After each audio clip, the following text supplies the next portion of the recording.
So welcome to this presentation, Top 5 Ways to Nourish Your Body During Menopause. So as a fellow mama reaching this point in my life, there were lots of things that were going on that were kind of unexplained and kind of happened overnight, which felt like overnight anyway. So this is why I started investigating this topic. And the more I speak to fellow mamas, this is something that is coming up more and more. So thought I would just give you a top 5 ways in order to manage and sort of understand what's going on at this transition time. So here are the objectives we're going to cover in this presentation. So, that should say understand what's changing. There's a typo there. But hanging, I guess, is a play on words when we talk a little bit about some of the hormonal changes. Nourishing your microbiome and why that's so important during this transition period of life. And whether you're eating enough, managing inflammation. I'm going to talk about this kind of from the way social media and mainstream talk about this, and then from a biological, physiological, evidence-based way. And then we'll finish up with some mindful movement. And then I have a special offer for you at the end of this presentation on how you can learn more and how you can get more information. So just to get us all started, I'm covering perimenopause just given the demographics that I often work with, and given the fact that this is a common time in life where women are not given a lot of information. It's often something that's not spoken about in a doctor's office, and may get missed when you go and see a healthcare professional of some of the symptoms that you might be experiencing. So want to start it off here as a way to normalize maybe what you're going through, or also to start being aware and identifying some of the changes that might be happening. So if you haven't Googled and haven't been exposed, perimenopause is when your menstrual cycles transition from going from that 25 to 40 day cycle and then lasting that 3 to 7 day window to very inconsistent cycle. So this can be inconsistency in the days and the lengths, as well as even just the intensity of your cycle as well. Now, 5% of women can actually experience this before or around the ages of 40 to 45. The average is 45 years that women start transitioning, and then this can start as early as 36 years of age. So hence why I think this is such an important topic, because you go from often having babies and then right into perimenopause. And again, I think this is where there's this gap in our care system that we're not exposed and not given information about it. Okay, so again, if you have questions, hold them off until the end of this. And if not, you can just pop them in the chat and I'll take a peek at them after.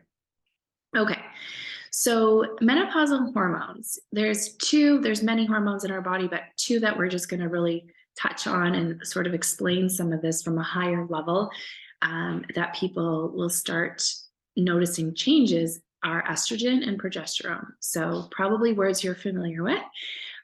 This is what estrogen does in the body. It secretes to thicken the lining of our uterus.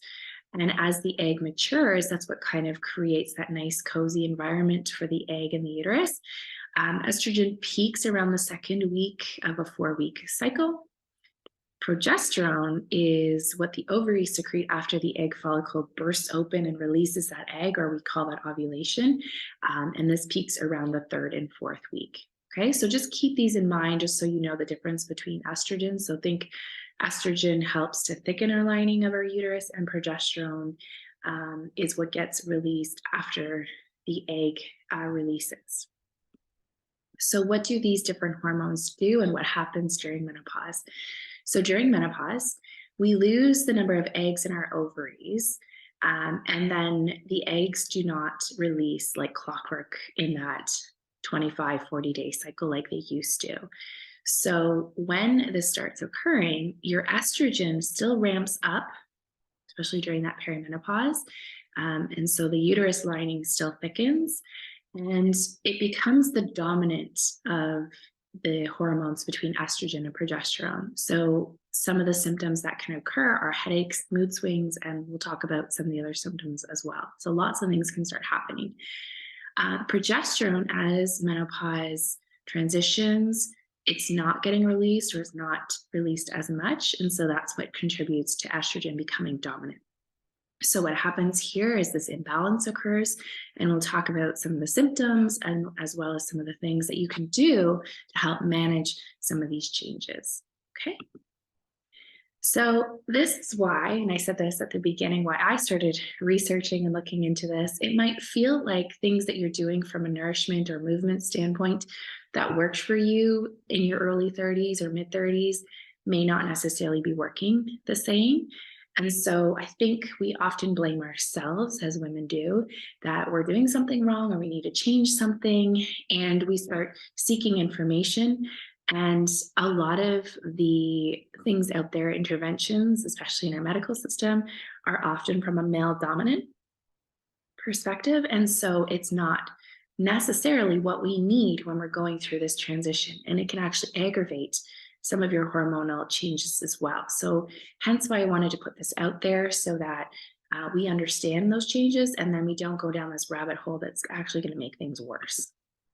So here are some of the symptoms that you've probably heard on the left side here of menopause. And then I added in some of the ones that really occur more significantly during perimenopause. So you've heard night sweats, but also too, this is something that's not as talked about, is our body composition changes. And I'll talk a little bit more about that, as well as what some of the things we can do.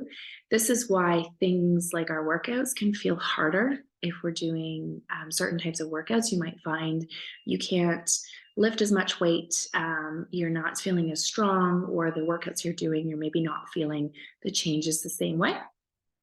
Things like insulin resistance, and I'll talk a little bit about this and what insulin resistance is. Again, because of that hormonal change, that's what starts increasing is the insulin resistance. Our mood swings, because a lot of these hormones help to regulate our mood as well. You've probably heard of the disrupted sleep, which contributes to our poor energy levels, but also from a physiological, our mitochondria and our ATP production, if you remember from biology class, get affected too by our hormone imbalance as well. And of course, urinary incontinence. So this can happen. It's interesting. I've spoken to women about post-pregnancy. Not everyone experiences it, but as they start getting into perimenopause, they start finding things have changed. And this is because of a lot of things, but often our ligaments and our tendons and our things that help to support our bladder and our internal muscles and our core start loosening because of that loss of progesterone and that dominance of estrogen. So this is why things can start changing quite frequently, quite quickly. And so we'll talk about some things from a nutrition standpoint and lifestyle standpoint that can help with mitigating some of these. Okay, so perimenopause, you'll notice more bloating. So our digestion changes. You might notice your PMS symptoms intensify. And because estrogen becomes more dominant, this causes not necessarily more thickening in our uterus, but sometimes because the progesterone is not there and our periods become infrequent, there's this buildup of the uterus lining. And so that's why things can get heavier and more dominant symptoms, as well as longer periods. For that same reason, there's more shedding that's occurring. Okay, so why are we talking all about this? Well, just to give us a backstory, just to understand some of the symptoms that might be occurring, to normalize what we're going through. I think menopause often gets sort of a bad rap. And if you read about the history of menopause in the medical system, it's quite understandable why that's happened. But I think as we become empowered and we learn more about things that we can do to help manage some of the symptoms, we'll feel it's not as scary of a transition. So let's talk about our microbiome. So if you're not familiar with the word microbiome, think of this as your gut or your GI tract. So I have the little fish bowl here as a way to symbolize what that means. So think of the fish bowl is your microbiome. It's where the microorganisms or bacteria and good bacteria and also the not so helpful bacteria live. And so this could be our little fishy. So these are probiotics. And then we need food, which comes from especially the fibers we're consuming that break down and become like the fish food for the fishy. So that's the prebiotics feed the probiotics, which is the good bacteria. So we want to nourish that during our menopause, especially transition, because when our digestion is off, it can kind of exacerbate all of the other things that are going on. And as our hormones transition, often our microbiome gets disrupted. And that's why a lot of people will start feeling more bloating and more kind of food sensitivity type things. So this is often why I talk about people going through this. I'll be asking about bowel movements, regularity, as well as I'm screening for their intake to see if they have a nice balance of these pro and prebiotics. So just to give you an understanding of that. And of course, our microbiome, you probably have heard, contributes a lot to our immune system. So it's the first line of defense. When something goes through your mouth, it's going right into your digestive tract. So that's why it's kind of the first stop, and it's often not as talked about, right? So hence why we're bringing it up. So when we have this hormonal disruption of menopause, here are all the other things that can get disrupted. And this is what making sure our first line defense of our immune system is of top quality, because our mental strength and so our microbiome also affects our brain, our muscle mass, our bone health, nutrient absorption. So if your microbiome is not optimal, it'll actually impact how you absorb your vitamins and minerals, which can impact your sleep quality, our antioxidants, which are what fight off inflammation in our body coming from our food sources, our mitochondria, so those are those little energy powerhouses in our muscles, metabolism, fatigue, inflammation, and when you're working out, lactic acid is often what gets built up. And so these are all things we want to make sure from our nourishment that we are balancing during these transitions. So are you eating enough? This is where I'm going to talk about insulin resistance as well as insulin sensitivity. So if you're familiar with insulin, insulin is the hormone that helps to regulate our glucose or sugar in our bloodstream. And for lots of different reasons, things can happen where maybe we're not releasing as much insulin from our pancreas, or it's not responding to the cells. And I have a picture on the next slide. I'll show you what that looks like, as well as it used to. So insulin's job is to take the sugar from the bloodstream, the glucose, put it into our muscles, our liver, our brain, which optimizes from glucose energy.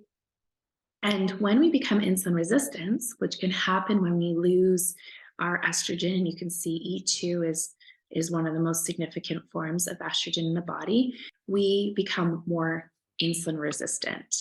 Okay, so meaning that the cells are not, it's like a lock and key system. The insulin sort of is the key that unlocks the cells to let the glucose into our cells.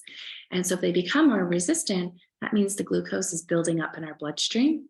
And the only other place that insulin will take it is into our fat storage. So making sure that we are more insulin sensitive means our cells are nice and open, the glucose can get in, and so our body can use it as energy instead of storing it. Okay, so here's what happens during our estrogen changes is that we lose that insulin sensitivity. And we also, this hormone regulates our GLUT4, which pulls glucose 2 into the cells without needing insulin. So both of these things get disrupted, and we increase that insulin resistance. Now, what is surprising is a lot of women don't eat enough during the day or don't eat enough in general. And they often will say to me, I don't understand why I'm gaining so much. And this can often be one of the symptoms that I'm looking for, is if you're kind of backloading where you're eating later in the day when you don't need as much of that energy, your body is now just kind of in this fight or flight storage mode. And so looking at our consistency, how we're balancing things can help with that insulin sensitivity where our cells are nice and open and receiving, and not stuck in this kind of survival mode where everything is just getting stored. So when our meals and snacks aren't consistent or aren't balanced, or they're low in protein, fats, and fiber, these are things that help to keep our blood sugar from spiking, and allows our body enough time to utilize that energy instead of storing it. Okay, so these are things that I look for, and during our transition years, this is often what I see happen. People eat less or they're less balanced, especially in like a busy lifestyle. You might be more likely to have lower levels of protein, fats, and fiber. And so these are things that we can balance out to make sure they're helping with this transition time. Okay, so here's my figure I wanted to show you. It might look a little busy, but I just wanted to show you this locking key. So here are these insulin receptors that are on our cells. So our cells being things like our muscle, our liver, our brain cells, they need glucose. They need to be refueled every 15 to 24 hours. And so insulin's job is to unlock this to allow the glucose into the cells. And I mentioned GLUT4. This is how it works as well, is it takes glucose and pulls it into the cell so that it can be utilized in the muscles. It gets stored as glycogen, and our body can only keep a 15 to 24 hour storage of glycogen. And so we want to make sure we're fueling throughout the day to make sure we're replacing that loss. Okay, so the next thing I want to talk about is inflammation. So I see a lot in the media about inflammation and eating to decrease inflammation. And although it's important to not have a lot of inflammation in our body, our hormones are there to balance and regulate that. So estrogen E2 is a type of estrogen that helps with reactive oxygen species, or ROS. These are called free radicals. And often they're developed when things break down in our body. They're just kind of the byproduct naturally. And by having antioxidants, especially in our mitochondria, they all help to clean out the extra free radicals and keep them in balance. So we do have different types of estrogen. Some are anti-inflammatory and some are pro-inflammatory. Just like when we cut our finger, we need some inflammation to help with the healing process and signal to the body, oh, there's a cut here, we need some inflammation. That's why it reddens and swells sometimes. And then we need some anti-inflammation to help it heal. So both are needed. It's just making sure one's not more than the other. And progesterone is the one hormone that is anti-inflammatory. So you can see as we transition through menopause, we're losing that progesterone and we're losing some of that anti-inflammatory effect from our hormones as well. So it's important just to pay attention if you're noticing more inflammatory things happening in your body. It can promote diseases that are inflammatory based, or things like you might notice you're starting to lose your iron regulation and developing some fatigue. And that's because it increases hepcidin, which regulates that iron metabolism. So these are things we're going to watch out for, and making sure we get our blood work regularly, at least once a year, and checking some of those energy vitamins and minerals that we can, making sure we check our sources of them so that we're not getting deficient. Okay, the next thing I want to talk about is movement. So anabolic hormones are the hormones that help with building our muscle structure and function, okay? We need this type to alter our movement to stimulate and build these muscles.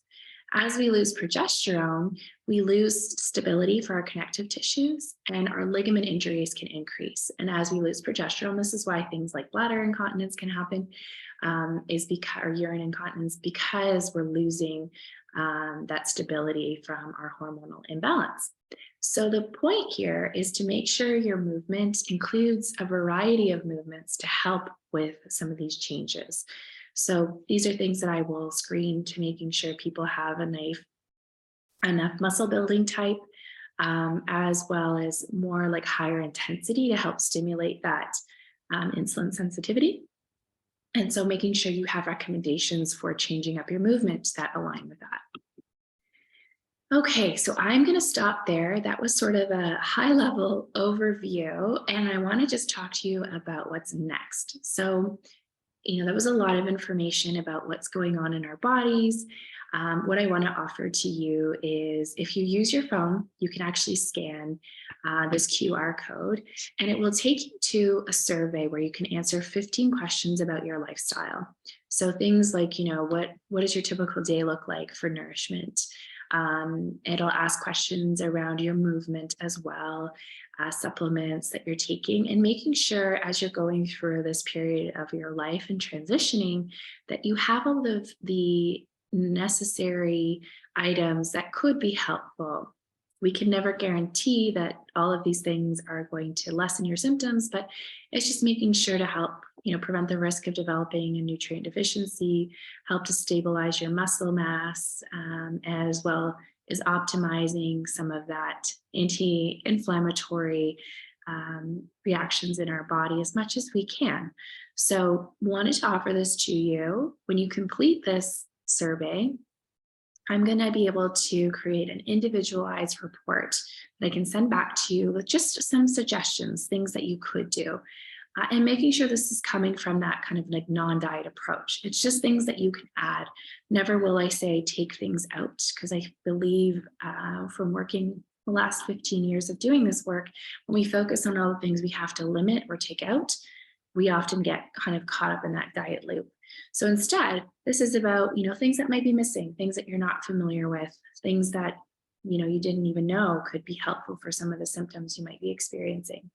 So after you complete this questionnaire, you'll also receive a link at the very end to be able to subscribe to this offer for $99. It's not something I offer at this rate, but just because it's something I'm starting and trying out, I'm going to offer it at this rate for you for the next little while. So feel free, if you want the link after, you can also ask me for the link, but this is the QR code you can just scan from your phone and it will take you right to the survey. So all you have to do is fill it out. I would imagine it's about a 20-minute survey. So if you want to do this when you have some time, just go ahead and save this link somewhere.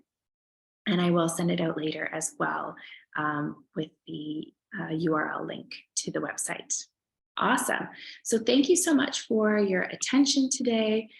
Feel free, if you have any questions, pop them in the chat. Here is my email too. So if you have any other questions that you'd prefer to send via email, feel free to take a screen grab of this and you can reach me as well through my email. So thank you so much. I hope that was just a little intro information about what's going on during this transition period, as well as just a few nourishment tips that you can put right into practice today. And then if you'd like some more detailed information, feel free to complete that survey, and I will, within the next 24, 72 hours, send you that report right to your inbox. So thanks, everyone. Hope you have a wonderful day, and I am going to stop the recording.